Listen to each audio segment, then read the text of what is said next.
Well, it's that time of year again when brands start releasing new products in hopes that you will spend some of your hard-earned cash on some cool new gear. And looking at this year's new releases, some of it's exciting, but some of it's not. The question is, what's worth spending your money on and what might be better to wait? Today, we're gonna find out. When it comes to backpacking, I typically want to go as light as possible with only two exceptions. I'm always gonna bring a chair and I'm not going to scrimp on my sleep system. And if you watch this channel much at all, then you know how much I love the Zenbivy, despite the fact that it weighs over 2 pounds, and that's not even counting the sleeping pad. Which is why you would think I'm excited about the new Zenbivy ultralight bed. It has most of the features of my preferred light bed, but weighs a whole 8 ounces lighter, coming in at just 26.5 ounces on my home scale. And cutting that much weight off my favorite sleep system is impressive. There's just one thing. I'm not crazy about how they cut that weight. Most of that weight savings comes from an increase in fill power up from 800 to 900 and a thinner material down from 20D to just 10. That's all great. But a good chunk of that weight savings seems to have come from cutting the sheet in half, which I get. Why do you need your feet on a sheet? But I actually kind of like the full sheet. The thing I like most about Zenbivy is how it feels more like my home bed, and for me, a large part of that was the full sheet. And like I said earlier, I'm willing to carry more weight if that means a better night's sleep. Now, if this half sheet was just an option, I might be fine, but what bothers me is both the light bed and the ultralight bed don't seem to have the full sheet option anymore. If you want a full sheet like I have on the original bed, you have to buy the core bed, or at least the core bed sheet, which I'm told will work with both the ultralight and the light bed. Now, to be fair, the half sheet is still superior to the typical pad straps most ultralight quilts have. I just wish it still had a full sheet. Sometimes upgrades just aren't worth it. But where I think Zenbivy really knocked it out of the park is with their new Flex and ultralight air mattresses. These things come in at 1 pound 8 ounces and 1 pound 5 ounces respectively and offer a 5R value. One of the things you may not know is that all ISO tested sleeping bags are tested using an R5 sleeping pad, which means if you pair an ISO 20-degree sleeping bag with anything less than a 5R sleeping pad, you're not getting the full warmth of that bag.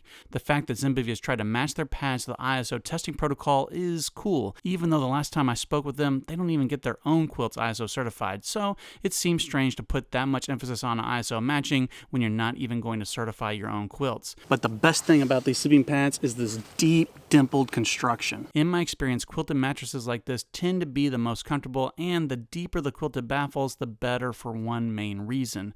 The deeper they are, the more give they offer, making it feel softer, relieving pressure points that cause your arms and legs to fall asleep, and not in a good way. This is the most comfortable mattress I've used up till now. Combine that with a 5R value, and this is a pretty sweet mattress that isn't that much more expensive than comparable pads. But enough about Zenbivy, let's talk about Nemo for a little bit. Maybe you saw my video talking about the new Moonlight Elite. This chair seemed like it was finally going to dethrone the Helinox Chair Zero, coming in just an ounce heavier with a ton more features like a reclining back, a built-in footprint to keep you from sinking into the dirt and mud. And for some people, it really has become the new king of backpacking chairs, but for me and several of you in my comments, it digs into our backs. Now, like I said, that's not everyone's experience, including several of you who commented and other YouTubers who have reviewed this chair, but there are enough of us who find it uncomfortable that it seems like it might not be for everyone. So, just like I suggested in my longer video,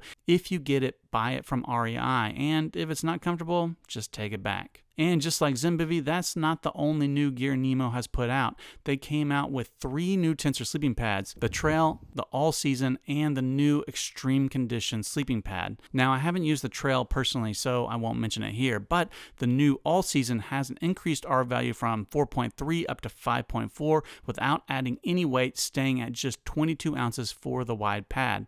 But the real star is the Extreme Conditions, boasting a whopping 8.5 R value, edging out the long-trusted Thermarest X-Therm by a full point.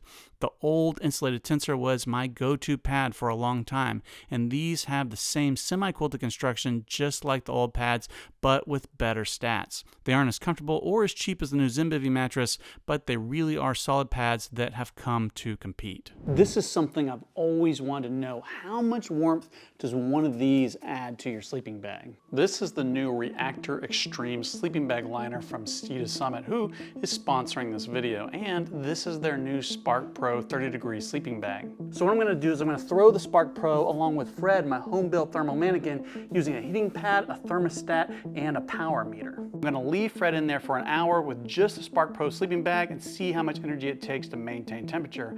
And then I'll add the Reactor liner and see how much less energy it uses. And that should give a pretty good indication of just how much warmth these things really add. After an hour in just the Spark Pro sleeping bag, Fred used 0.021 kilowatt hours of energy and ran the heater for 26.5 out of 60 minutes. Now to see how much warmth this thin liner adds. With the liner added, I let Fred come up to temperature and left him in the freezer for another hour, and he used just 0.018 kilowatt hours of energy and ran the heater for 23 out of 60 minutes. Now that seems really close, but when you run the numbers, the Reactor Extreme liner added about 14.2% more warmth. And if you look right here on the bag, it says that it adds 15% more warmth. And that seems pretty accurate to me. Go check out the Reactor Extreme liner to give a little bit more versatility to your Spark Pro 30-degree sleeping bag. It's got 850 fill powered down and a water-resistant hood and foot box to help protect against condensation.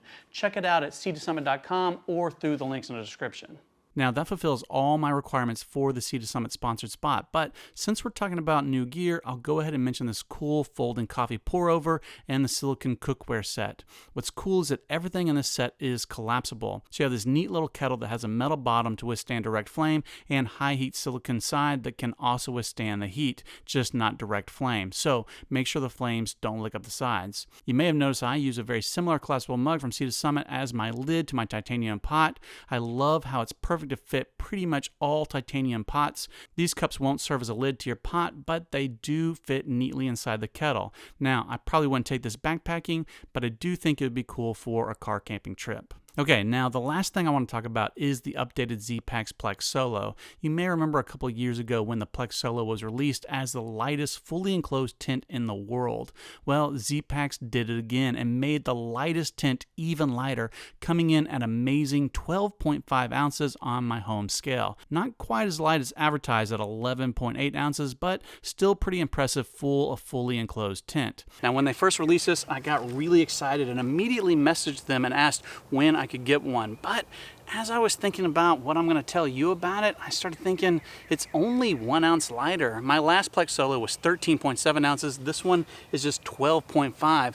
And while that is really impressive, I don't know that it's worth going out and buying a whole new tent. But if you don't already have a Plex Solo and you want the absolute lightest tent money can buy, it doesn't get any lighter than this. If you want to learn more about the Plex Solo, I recommend you go check out this video right here. Please like, subscribe, and do all those other things. And as always, thanks for watching.